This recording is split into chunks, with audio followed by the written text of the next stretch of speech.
அண்ணாசிலை அருகே நடைபெற்று வருகிறது.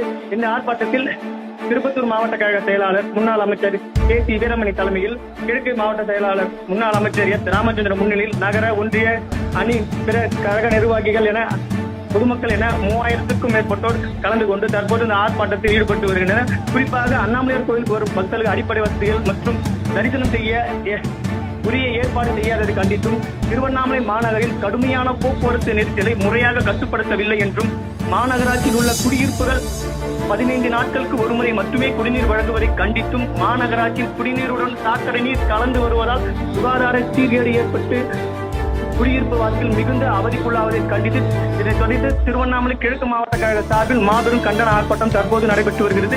இந்த ஆர்ப்பாட்டத்தில் மாவட்ட காவல் கண்காணிப்பாளர் சுதாகர் தலைமையில், உதவி காவல் கண்காணிப்பாளர் தலைமையில் 300க்கும் மேற்பட்ட காவல்துறையினர் குவிக்கப்பட்டு மேடையில் பேசிக் கொண்டிருந்த மாவட்ட கழக செயலாளர்களை மாவட்ட செயலாளர்களுக்கும் காவல்துறையினருக்கும் கடும் வாக்குவாதம் மேற்கப்பட்டுள்ளது.